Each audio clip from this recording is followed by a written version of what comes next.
अस्सलाम वालेकुम नाज़रीन, आप देख रहे हैं टैक्स और आप। पाकिस्तान की मईशत इस वक्त बदतरीन सूरत हाल से गुजर रही है और इसकी सिर्फ एक ही वजह है और वो है कमज़ोर टैक्स निज़ाम। और इसको कभी भी किसी ने मजबूत करने की कोशिश नहीं की। हुकूमतें आईं, हुकूमतें चली गईं, किसी ने भी ये कोशिश नहीं की कि इस टैक्स निज़ाम को मजबूत करें। हम हमेशा बात करते रहे कि पाकिस्तान का टैक्स निज़ाम जो है वो डॉक्यूमेंटेशन से उसके नेक्सेस हैं। डॉक्यूमेंटेशन होगी तो टैक्स निज़ाम मजबूत होगा। हम हमेशा बात करते रहे कि हर आमदनी पर टैक्स होना चाहिए, लेकिन हुकूमत वक्त ने कभी भी ऐसी कोशिश नहीं की। ये कभी भी जब भी कोई एक्सरसाइज हुई है या तो वर्ल्ड बैंक के कहने पे हुई है, IMF के कहने पे हुई है, या FATF की कंडीशन फुलफ़िल करने के लिए हुई है। और इसी वजह से पाकिस्तान की मईशत जो है स्ट्रगल कर रही है, करती रह रही है और इसको कोई कंट्रोल नहीं कर पा रहा। इस वक्त जो मईशत की सूरत हाल है, सब कह रहे हैं बड़ी गमगीर है और वो वजह एक दिन में नहीं हुई, वो कई सालों की ये जो है बिगाड़ है, उसकी वजह से ये सूरत हाल पैदा हुई है। अब ज़रूरत से इस बात की है कि लोग जो हैं वो टैक्स सही दें, लोगों से टैक्स सही लिया जाए। ये हुकूमत वक्त की ज़िम्मेदारी है कि टैक्स लगाना और टैक्स लेना, क्योंकि ये हुकूमत की ज़िम्मेदारी है कि इस पर कोई कॉम्प्रोमाइज़ नहीं हो। ये सबसे अहम चीज़ है। पाकिस्तान में अनफॉर्चुनेटली लोग टैक्स निज़ाम को रिसीव करने में कोई आर महसूस नहीं करते। वो अपना टैक्स देने से बिल्कुल बड़ी जुम्मा अपने आप को समझते हैं। वो कोशिश करते हैं कि टैक्स ना दिया जाए, वो कोशिश करते हैं कि टैक्स निज़ाम में ना आ जाए, लेकिन हुकूमत वक्त उसके इदारों की कि लोगों को सिस्टम में लाया जाए। और जब तक ये डॉक्यूमेंटेशन फुलफ़िल नहीं होगी, जब तक ये चीज़ें नहीं होंगी बेहतर, जब तक ये टैक्स निज़ाम बेहतर नहीं होगा। लेकिन इसके लिए ज़रूरी है कि आप अपनी ख़ुद पॉलिसीज़ बनाएँ। आपको खुद इस बात का इदराक होना चाहिए हुकूमत को कि ये टैक्स निज़ाम जब तक सही नहीं होगा, इकॉनमी सही नहीं हो सकती। अगर ये टैक्स निज़ाम सही नहीं होगा तो इकॉनमी सही नहीं हो सकती। ये बात हुकूमत को पता होना चाहिए, क्या हुकूमत मौजूदा हुकूमत हो, आने वाली हुकूमत हो, सबको ये बात पता होना चाहिए। ये जो हम एग्ज़म्पशंस दे देते हैं, ये जो हम रिलीफ़ दे देते हैं, ये जो हम सब्सिडी दे देते हैं, ये बाद में एक बहुत बड़ा जो है बम बन के वो सामने आता है और इकॉनमी को तबाह कर देता है। इसीलिए हम हमेशा अपने प्रोग्राम में बात करते रहे हैं कि टैक्स निज़ाम को मजबूत होना चाहिए। टैक्स निज़ाम मजबूत होगा तो पाकिस्तान मजबूत होगा और इसके लिए ज़रूरी है कि आप कम रेट ऑफ टैक्स लगाएं, लेके टैक्स लगाएं। इसलिए हमेशा हाई रेट ऑफ टैक्स जो है ना, वो एक इंसेंटिव होता है टैक्स इवेजन का। तो उसके लिए आपको कम रेट ऑफ टैक्स लगाएं ताकि लोगों को इस बात का वो हो कि हमें कम टैक्स देना है और सब आमदनी पर टैक्स हो। इसलिए ज़रूरी है कि हुकूमत को आगे बढ़ना चाहिए, टैक्स निज़ाम को बेहतर करना चाहिए और FBR या जिसके दूसरे इदारे हैं उनको नॉन फाइलर्स पे काम करना चाहिए। नादरा और FBR का MOU साइन हुआ है, उसमें मैचिंग होनी चाहिए डेटा की और उसको सही तरह एग्जीक्यूट करना चाहिए। हमें यहाँ ब्रेक लेना है, ब्रेक से वापस आएंगे तो अपने मेहमानों से बात करेंगे। वापस आते हैं ब्रेक के बाद। Welcome back. हम ब्रेक्स पे आने से पहले बात कर रहे थे कि मुख्तलिफ इशूज़ पे नोटिस इशू हो रहे हैं। गिफ्ट है उस पर नोटिस इशू हो रहा है, लोन है उस पर नोटिस इशू हो रहा है, रेमिटेंस है उस पर नोटिस इशू हो रहा है और ये नोटिस सारे जो हैं टैक्स फाइलर्स एक बर्डन के तौर पे महसूस कर रहे हैं। इसमें होना ये चाहिए कि आप सिस्टम बेस्ड नोटिस इशू करें, सिस्टम बेस्ड कंप्लाइंस को एक्सेप्ट करें ताकि टैक्स पेयर जो है वो फैसिलिटेशन मोड करे, फील करे, उसको उसका एहसास हो कि FBR भी उसको फैसिलिटेट कर रहा है, हुकूमत भी फैसिलिटेट करने की ज़रूरत। सवाल पूछना ज़रूरी है, ये चीज़ें जो ऐसी हैं ये वेरीफाई होना ज़रूरी हैं। और इसी तरह जब रिफ़ंड की बात आती है तो वहाँ भी बहुत सारे सालों के रिफ़ंड के हवाले से नोटिस इशू हुए हैं, तो उसमें भी 221 के नोटिस इशू हुए हैं, उसमें भी वेरीफाई होना ज़रूरी है और ये FBR की ज़िम्मेदारी है। हमें ज्वाइन किया है शोएब भट्ट साहब ने, गुजरांवाला चैम्बर ऑफ कॉमर्स के प्रेसिडेंट हैं, उनसे बात करेंगे। अस्सलाम वालेकुम। जी वालेकुम सलाम। बहुत शुक्रिया सर, आपने हमारे लिए टाइम। आज हम बात कर रहे हैं जो टैक्स फाइलर के मसाइल हैं। उसमें सबसे पहले अभी जो आजकल नोटिस की भरमार है, जिसमें गिफ्ट पे, लोन पे या रेमिटेंस पे नोटिस आ रहे हैं और वो कंप्लाइंस करने के लिए टैक्स पेयर को या टैक्स फाइलर को एक बर्डन फील हो रहा है कि वो उसको कंप्लाइंस ही करनी पड़ रही है और कंप्लाइंस उसकी एक कॉस्ट होती है। तो आप कैसे समझते हैं कि FBR को क्या तरीका तैयार करना चाहिए? चीज़ों को वेरीफाई होना तो ज़रूरी है, ये तो आप भी समझते हैं, लेकिन किस तरह इन चीज़ों को फैसिलिटेटिव मोड में करना चाहिए? जी बहुत शुक्रिया। एक्चुअली आप बिल्कुल दुरुस्त फरमा रहे हैं कि देखिए जितने ये टैक्सेस के लिए जितने ये नोटिस भेजते हैं, अगर किसी का इन्होंने किसी को टैक्स जो है वो 1 लाख है तो नोटिस उसे 1 अरब रुपए का भेज दिया जाता है। सही है।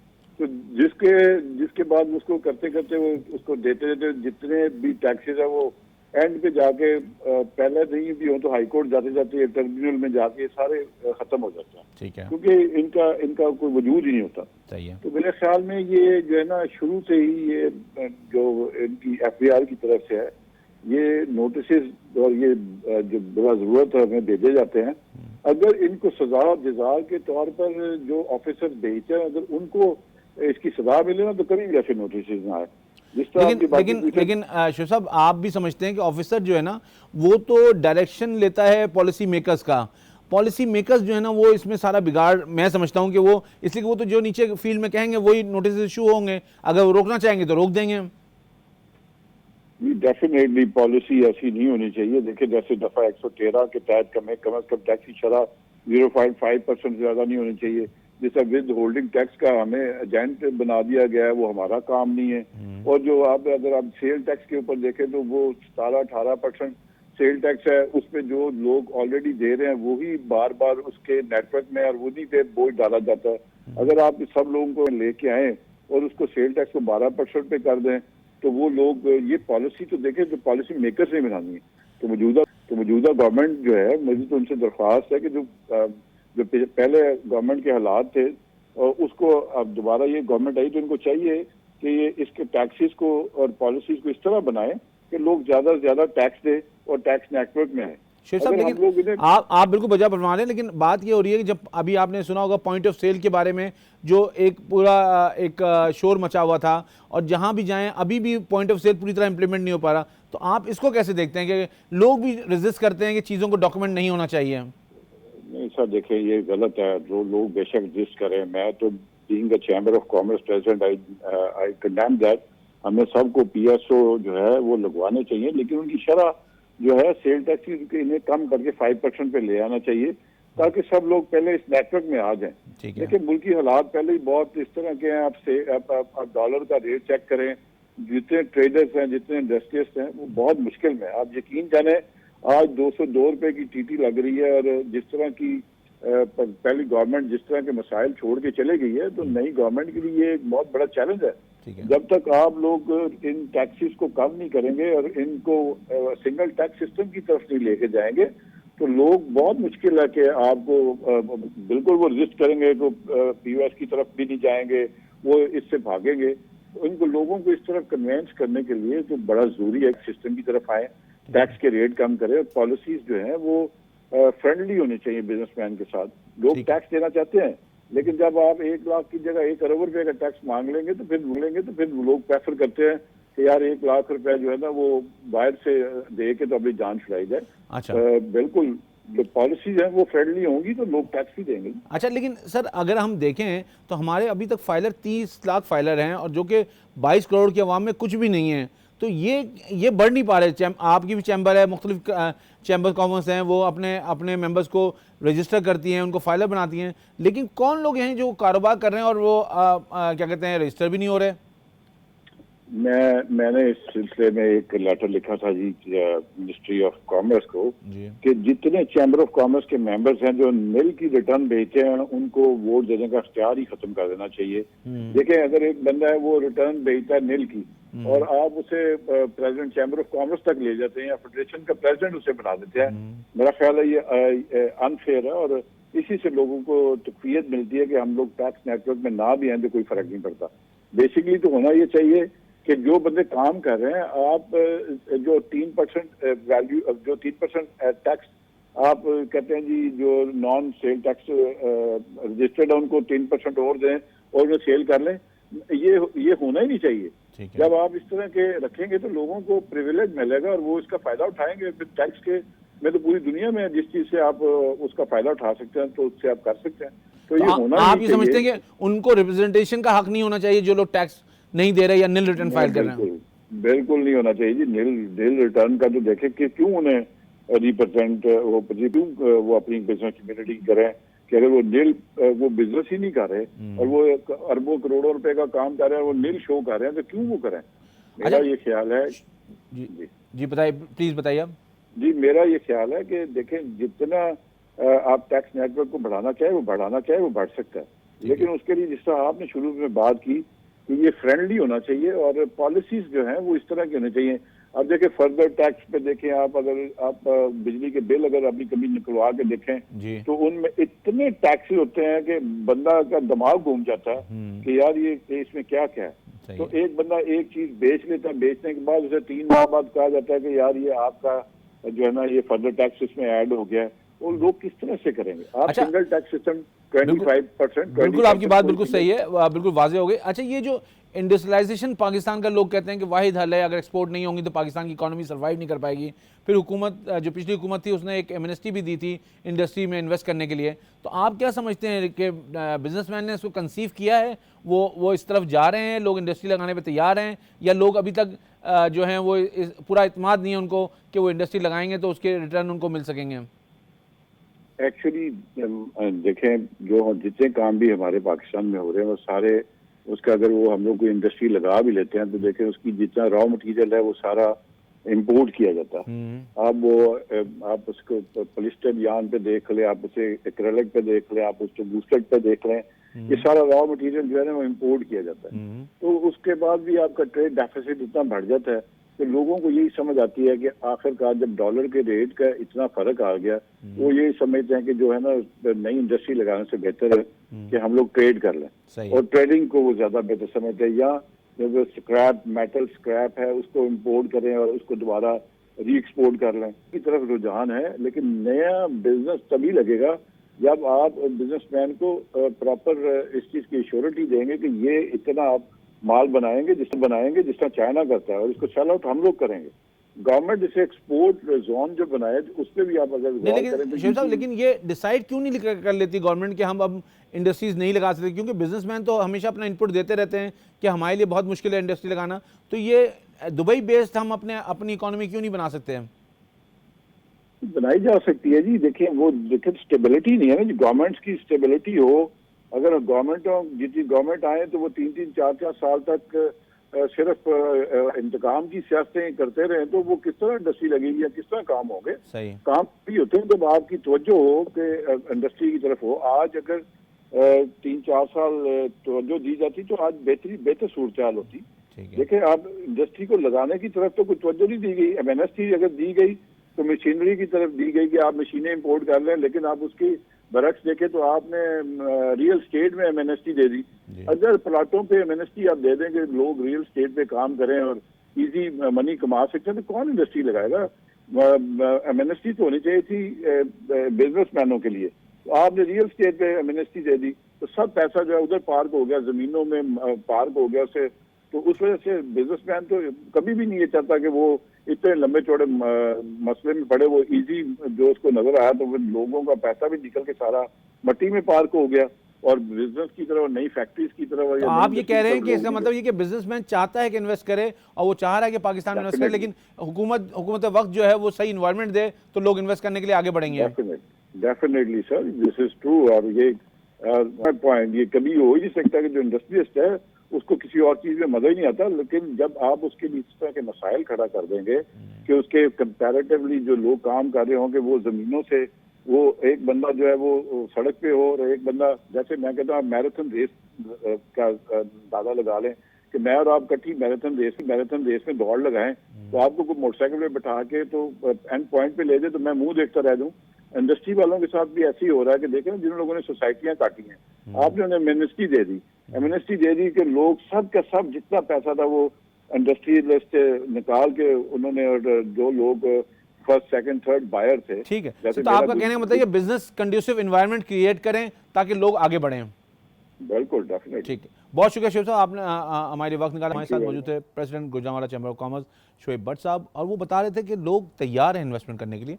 हुकूमत को जो है ना लोगों को अपलिफ्ट करना पड़ेगा, उनको इन्वायरमेंट देना पड़ेगा, उनको वो सहूलतें देनी पड़ेंगी जिससे वो इन्वेस्टमेंट कर सकें और इंडस्ट्री लगा सकें। तो ये एक बहुत अच्छी बात है कि अभी भी पाकिस्तान का बिजनेसमैन जो है वो इन्वेस्ट करने को तैयार है, इंडस्ट्री लगाने को तैयार है। अब हुकूमत वक्त और जो है उसको चाहिए कि वो ऐसी पॉलिसी लाएँ, FBR ऐसी चीज़ें आएँ, इन्वेस्टमेंट के रिबेट्स हों जिससे जो है लोग जो हैं वो आगे बढ़ें, इन्वेस्ट करें और पाकिस्तान की इकॉनमी जो है सस्टेनेबल बने। ये इकॉनमी जब तक सस्टेनेबल नहीं बनेगी, जब तक आपकी इंडस्ट्री नहीं लगेगी, एक्सपोर्ट नहीं होगी और टैक्स रेवेन्यू जो है वो एक्सचेकर में जाएगा। हमें यहाँ ब्रेक लेना है, ब्रेक से वापस आते हैं तो अपने दूसरे मेहमान से बात करते हैं। वापस आते हैं ब्रेक के बाद। नाज़रीन, ब्रेक पे जाने से पहले हम बात कर रहे थे जो चैम्बर ऑफ कॉमर्स के रिप्रेजेंटेटिव हैं, और उन्होंने बड़ा कैटेगोरिकली कहा कि जी जो बिजनेसमैन है वो इन्वेस्टमेंट करने को तैयार है। इन्वायरमेंट जो है वो हुकूमत की जिम्मेदारी है, वो प्रोवाइड करना, और कॉस्ट कटिंग भी हुकूमत की जिम्मेदारी है। कॉस्ट ऑफ डूइंग बिजनेस जो है ना उसको भी रिड्यूस होना चाहिए। हमें ज्वाइन किया है लाहौर टैक्स बार के प्रेसिडेंट नौमान याया साहब ने। अस्सलाम वालेकुम। वालेकुम अस्सलाम। बहुत शुक्रिया आपने हमारे लिए वक्त निकाला। हम बात कर रहे हैं जो आजकल नोटिस की भरमार हुई है टैक्स फाइलर्स पे, आप इसको कैसे देखते हैं और लाहौर टैक्स बार का इस पे क्या मौक़िफ़ है? जी, मैं समझता हूँ कि देखें, एक तो इन्होंने हमारी इस हवाले से मुख्तलिफ फोरम पे चीफ कमिश्नर लेवल पे यहाँ पे बात हुई है। एक तो पहले मैं समझता हूँ ये बता दूं कि यहाँ पे उनका कहना है कि जी हमें सिस्टम जनरेटेड नोटिस आए हैं जिसकी वजह से हमने ये शुरू किया। मैं समझता हूँ ये एक किस्म की हरासमेंट का एक जो है ना हरासमेंट पैदा करने की वजह मुतरादिफ है। इस बजाय इसके कि जो आपके नए टैक्स गुजार को आप इन करें और उनसे अपनी इंफॉर्मेशन मांगे, जो फिर ऑलरेडी सारी डिटेल्स दे रहा है और अपने सारे गोशवारा में अपने तमाम एसेट्स की सूरत हाल और एसेट्स की तफसील दे रहा है। तो मैं समझता हूँ कि उनके ऊपर फोकस करने की बजाय न्यू टैक्स पेयर के ऊपर नए टैक्स गुजार जो उनको सर्च करने चाहिए, जिसके लिए इनके पास बहुत बेहतरीन फोरम है। लेकिन नोमान ये भी है ना कि जो अगर किसी ने गिफ्ट दिखाया है तो उसको वेरीफाई तो होना जरूरी है कि सामने देने वाला और लेने वाले का एनटीएन होना चाहिए। इसी तरह लोन है, इसी तरह रेमिटेंस है, तो वेरीफाई तो होना चाहिए उसको। बिल्कुल सही है। लाहौर में सर ये हो रहा है कि आपको बहाना बनाया जाता है कि जी हम वेरिफिकेशन करना चाहते हैं कि आपने लोन लिया है या गिफ्ट लिया है या फॉरेन रेमिटेंसेस आपकी आई हैं, इसका बहाना बना के और 170 का कंप्लीट ऑडिट शुरू की कर दिया जाता है। इससे हरासमेंट फैलती है, जिससे टैक्स पेयर परेशान होता है। हमें बेशुमार बेइंतहा कंप्लेंट्स आई। हमने सीटीओ के जो हमारे चीफ कमिश्नर साहब हैं उनको हमने ये बात बताई और केसेस का जिस पर उन्होंने अब एक्शन लिया है। तो ये बहाना बना के 176 का नोटिस डालने का या मालूमात लेने की बजाय 177 में कंप्लीट ऑडिट। तो आप ये कह रहे हैं कि 176 का नोटिस दे दें, उसमें इंफॉर्मेशन आ जाए तो आप उसको अगर वेरीफाइड है तो आप क्लोज कर दें, अदर कोई चीज है तो सवाल आगे बढ़े। सवाल बनता है 122(5)A लगाए, 122(5) जहां पे लगता है वहां पे लगाए, लेकिन हरेसमेंट इस तरह क्रिएट ना करें कि टैक्स गुजार को जो है अगर उसने तमाम अपनी कानून की रिक्वायरमेंट्स पूरी की है, कानून के तकाजों को पूरा करके अगर उसने अपना गोशवारा जमा कराया है और जो उसका ड्यू टैक्स है वो उसने जमा कराया है, तो उसके ऊपर आप इस तरह की हरेसमेंट करें। एक और अहम इशू है कि जिन लोगों ने अपने पिछले सालों के रिफंड एडजस्ट किए हैं, जिन लोगों ने अपने पिछले सालों के रिफंड एडजस्ट किए हैं, उनका भी बहाना बना के उनकी रीओपनिंग के लिए अब 170 के नोटिस कमिश्नर सिलेक्शन कर रहा है, जो कि मैं समझता हूं कि बहुत ज्यादती है। नहीं, लेकिन आप मुझे ये बताएं कि जिसने पिछले सालों के रिफंड क्लेम किए हैं, अगर वो रिफंड अगर जेन्युइन नहीं है तो उसको किस तरह वेरीफाई करें? आपका क्या मौक़िफ़ है इसमें? अगर जेन्युइन नहीं है तो हम डिपार्टमेंट के साथ खड़े, हम एसबीआर के साथ नहीं, लेकिन वेरीफाई देखिए ये तो बाद में पता चलेगा नौमान के वेरीफाई हो रहे हैं या नहीं हो रहे, उसका प्रोसेस क्या इनिशिएट करना चाहिए? प्रोसेस के लिए डेस्क ऑडिट होगा, सिर्फ desk audit to the extent of verification of withholding taxes. Absolutely simple, वहां तक पहले वेरीफाई करें, अगर नहीं होता तो फिर आगे बढ़ें। तो फिर हमें कोई इतराज नहीं है, उस पर लाइबिलिटी लगाएं, पेनल्टी लगाएं, जो मर्जी लगाएं, लेकिन ऑडिट फिर भी नहीं खुल सकता। आप उस हद तक आप उसकी रिकवरी करें, ठीक है, और उसके और जो पेनल्टी लगती है वो लगाएं। सही है। तो मतलब जो इशू उठाएं सिर्फ उस तक आप बात करें, आप पूरा कंप्लीट ऑडिट खोल देते हैं। रहना चाहिए, उस हद तक रहना चाहिए। ये ज्यादती है कि आपके पास एक इशू आ गया और आप बहाना बना के आप जो है ना उसके पिया फंचा कर दें टैक्स पेयर का। अच्छा, आपका क्या मौक़िफ़ है? ये जो एक पहले कंडीशन थी कि 3 साल में एक दफा ऑडिट होना चाहिए, इस बजट में इसको वापस आना चाहिए आपके ख्याल में? मैं समझता हूँ ये बहुत जरूरी है और इसमें आला अदलिया की जजमेंट्स पहले आई कि आपको ऐसे ही करना चाहिए। ये क्या बात हुई हर साल टैक्स पेयर को आप जो है ना जो एक अपना बलि का बकरा बना लें और उसी के ऊपर ही लोड डाल दें। आपके पास इतने हजार केसेस हैं, हजारों केसेस हैं, जब से फाइनल नॉन फाइनल का इशू शुरू हुआ है एक यूनिट में हजारों केसेस हैं। तो बजाय इसके एक को आपको मिल गया, उसको आपने एक दफा उससे असेसमेंट करके उसको कर लिया, तो उसको थोड़ा सा रिलीफ दे दें। अगर कानून अगर कोई वायलेशन करे तो आपके पास इख्तियार है अगर वायलेशन नहीं कर रहे तो हर साल ऑडिट करना, 5-5 साल ऑडिट के खोल लिए। इस्लामाबाद में जब हमारी पाकिस्तान टैक्स बार की मीटिंग हुई थी इसी साल लास्ट ईयर, तो उसमें भी यही बात उनके साथ की गई, उनमें गोशगुजार की गई थी कि आपने 5-5 सालों के नोटिस डाल दिए, तो टैक्स पेयर अपना काम करेगा या सिर्फ एफबीआर को भुगतेगा सर? नहीं तो एक तो टैक्स पेयर आप इसी से मुत्तफिक है ना कि ये 3 साल में एक दफा ऑडिट करें और कम उसके से कम 3 साल का टाइम होना चाहिए। ठीक है, जैसे 70 भी एक होता था कि आप फौरन नहीं आ जाता था, आपको रिलैक्स किया जाता है, जैसे पहले भी होता रहा कि जो हमारी ऑडिट पॉलिसी आती रही है एफबीआर की तरफ से, उसमें कहा जाता था कि जी अगर इस साल ऑडिट में आ गया तो 2 साल या 3 साल या पिछले साल और ऑडिट नहीं आएगा, कम से कम 3 साल तो जरूर होने चाहिए। अच्छा, ये रिफंड वाली सूरत हाल है कि ये IRS जो है वो इसको सपोर्ट नहीं कर पा रहा, CPR अगर जनरेट हो जाता है तो फिर तो रिफंड किसी से देखने की जरूरत नहीं है, खुद ब खुद वेरीफाई होना चाहिए उसको।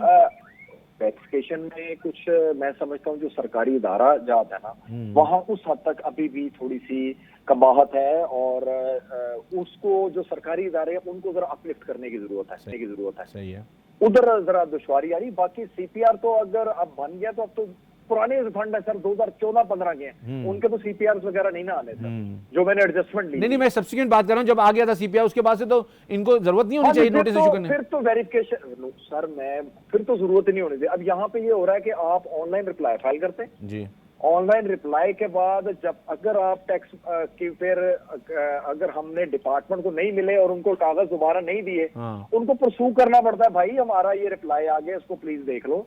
वगरना मेरे एक जाती नॉलेज में है कि एडजर्नमेंट की दरखास्त ऑनलाइन फाइल करने के बावजूद उसके खिलाफ फैसला कर दिया गया, जो कि बहुत ज्यादती है टैक्स गुजार के साथ। सही है। नहीं तो आप ये कह रहे हैं कि ऑनलाइन सबमिट हो जाए, उसके बाद भी इनको मैनुअली फॉलो करना पड़ता है, तो फिर वो IRS सिस्टम जो डेवलप हो रहा था वो मैं ख्याल वहां नहीं पहुंच सका। कम से कम ये लाहौर में तो मैंने देखा है जी कि वो उस पर कोई बाज़ औक़ात हो भी रहा है, लेकिन बहुत सारी जगहों पे ये लैकिंग है जी, डिपार्टमेंट की तरफ से। डिपार्टमेंट नहीं देखता इसको, तवज्जो नहीं देता। ठीक है, तो आप समझते हैं कि ये चीज़ जो है एफबीआर को एड्रेस करनी है। और आपके ख्याल में ये जो अब हम जिस आज जहाँ मई में हैं तो अब बजट आने वाला है, तो कोई एक आध चीज़ जो लाहौर टैक्स बार प्रपोज कर रही है कि बहुत सिग्निफिकेंट होनी चाहिए? सर हमारी सबसे बड़ी बात है अभी जो आप बात करते हैं ईज ऑफ डूइंग बिजनेस के लिए, सबसे बड़ी बात है जो डिपार्टमेंट की हरेसमेंट है ना, वो कम हो जाए, हर चीज खुद चल जाएगी। टैक्स गुजार, कारोबारी हजरात, इंडस्ट्रीज, हर लिहाज से टैक्स पेयर को जो है ना, हर डिपार्टमेंट को फेवर करने को या उनके साथ चलने को तैयार की बात है कि अगर आप टैक्स पर हरेसमेंट क्रिएट करेंगे तो हमारे लिए दुश्वारी। तो नुमान, ये टैक्स फाइलर बढ़ेंगे कैसे? ये तो देखें, मैं भी देख रहा हूँ, आप भी देख रहे हैं, ये 30 लाख ही हैं जब से हमने प्रैक्टिस शुरू की, 22 लाख, 25 लाख, 30 लाख, इससे बढ़ ही नहीं रही है। सर इसमें मैं समझता हूँ BTB को दोबारा रिवाइव करना पड़ेगा। BTB ही एक है, अगर आपने नया टैक्स गुजार आपने डिपार्टमेंट अपना टैक्स नेट में लाना है ना, और फिर ही बढ़ सकता है। लेकिन अगर देखा जाए हर चीज पे विदहोल्डिंग है सर, हर चीज, हर डिपार्टमेंट, कोई चीज आप विदहोल्डिंग पे जाते हैं, अपना कोई चीज खरीदते हैं, गाड़ी, मकान, कोई प्रॉपर्टी खरीदते हैं, विदहोल्डिंग हर जगह नहीं। लेकिन पहले तो देखें, पहले तो देखें BTB था, अब वो जो नॉन फाइलर फाइलर है तो एफबीआर के सामने तो आ जाता है कि नॉन फाइलर ये लोग हैं, तो उनको फिर वो परस्यू नहीं करते हैं। ये सर ये अब डिपार्टमेंट की कमजोरी है, और उनका कहना जी कि हमारे पास स्टाफ की कमी है। ये स्टाफ की कमी का बहाना करके ये सर वो उसी जो पुराने टैक्स गुजार है उन्हीं पे सारा लोग डाल देते हैं, जो कि एक ज्यादती है। ठीक है, तो ये नॉन फाइलर की जो एक कैटेगरी बना दी है, आपके ख्याल में इसको खत्म होना चाहिए?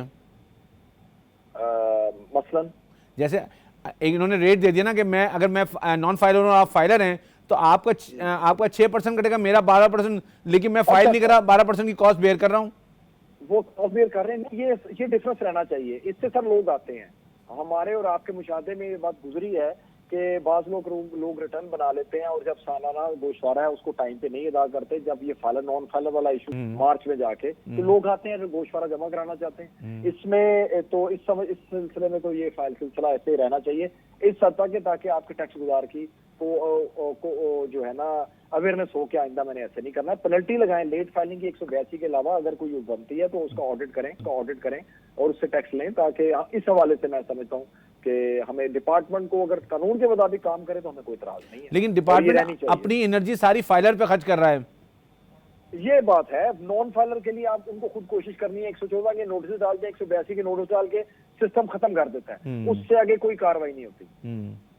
तो ये 182 का पेनल्टी का नोटिस मिलने के बाद सर हमारे अपने मुशाहिदे में, आपके भी मुशाहिदे में, आप प्रैक्टिसिंग लॉयर हैं, आपने देखा होगा, कंसल्टेंट है, कि 182 की पेनल्टी देन खत्म, फिनिश। वो अपनी घर में जाके डिपार्टमेंट फिर कोई कोशिश नहीं करता। सही है। और वो बड़ी जिम्मा अपने समझते हैं कि ये ऑनलाइन हमने कर दिया, जो कि मैं समझता हूँ ये भी ज्यादती है।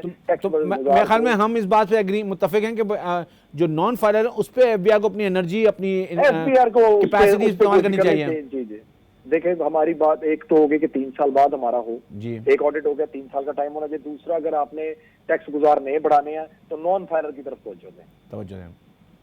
बहुत शुक्रिया नुमान, आपने हमारे वक्त निकाला। नाज़रीन, हमारे साथ मौजूद थे प्रेसिडेंट लाहौर नुमान याह्या साहब। वो बता रहे थे कि एक तो ये कि जो ऑडिट हर साल होता है इससे टैक्स फाइलर के लिए फ्रस्ट्रेशन पड़ती है, वो कॉस्ट उसकी पड़ती है क्योंकि वो उसको कंप्लाइंस करनी पड़ती है। इसी लिए 3 साल का एक प्रोविज़न आया था जो लॉ से निकाल दिया गया, उसको वापस रीइंस्टेट होना चाहिए। इसलिए कि एक टैक्स फाइलर है, वो टैक्स रिटर्न फाइल कर रहा है, उसको ये फैसिलिटी होनी चाहिए कि उसका ऑडिट एक दफ़ा 3 साल में हो। और अगर कोई चीज़ ऐसी नज़र आती है तो आप 3 साल पीछे भी जा सकते हैं, कोई ऐसा का बात नहीं। लेकिन हर साल नोटिस जो है वो उसके लिए एक उसको बर्डन फील करता है। उसके साथ साथ कहीं अगर कोई ऐसी चीज़ है जहाँ पे आपको वेरीफाई करना है तो आप सिंपल नोटिस दें, उसके चीज़ें मंगाएं और वेरीफाई करके उसको क्लोज कर दें। और ये नोटिस जो है सिस्टम बेस्ड होना चाहिए, सिस्टम पे कंप्लाइंस होनी चाहिए, ताकि जो वो है टैक्स पेयर है उसके लिए कोई कॉस्ट नहीं हो, उसके लिए कोई हैरेसमेंट नहीं हो, और वो जो है अपना कंप्लाइंस करे और उसकी जो प्रोसीडिंग वेरीफाइड हो जाती है वो क्लोज कर दें। अगर वेरीफाइड नहीं होती तो फिर वो आगे प्रोसीडिंग आगे चले जाएँ। इसीलिए रिफंड के हवाले से बात हुई कि 14-15 साल बाद जो जहाँ पे CPR जनरेट हो रहे हैं वहाँ पे CPR अगर जनरेट हो रहे हैं तो उनको वेरीफाई सिस्टम को करना चाहिए। उसके लिए आपको नोटिस इशू नहीं करने चाहिए और सारी एनर्जी जो FBR को है वो नॉन फाइलर पे इस्तेमाल करनी चाहिए, जबकि ये अदर वे राउंड हो रहा है और सारी एनर्जी और सारी कैपेसिटी FBR जो है फाइलर पे इस्तेमाल कर रहा है। इसके लिए FBR को सोचना पड़ेगा। अगर ये रविश चेंज नहीं हुई, ये तब्दील नहीं हुई तो ये इसका बड़े नुकसानात होंगे, इसलिए कि लोग जो हैं वो सिस्टम को डिसीव करने लगते हैं। तो आपको नॉन फाइलर्स की टैक्स की इन्फॉर्मेशन आ रही है, लोग ज़्यादा टैक्स दे रहे हैं वो, लेकिन सिर्फ वो सिस्टम से बाहर रहना चाहते हैं, तो आपको उनको सिस्टम में ड्रैग करना पड़ेगा। टैक्स जो है वो सिस्टम बेस्ड ऐसा होना चाहिए कि लोगों के लिए जो है उसके बगैर या उसके अंदर आए बगैर उसके लिए गुजारा नहीं हो चाहिए। तो ये जिम्मेदारी FBR की है कि FBR नॉन फाइलर्स पे काम करे। हमें अपना प्रोग्राम क्लोज करना है और हम हमेशा ये बात करते हैं कि टैक्स निज़ाम मजबूत होगा तो पाकिस्तान मजबूत होगा। अल्लाह निगहबान।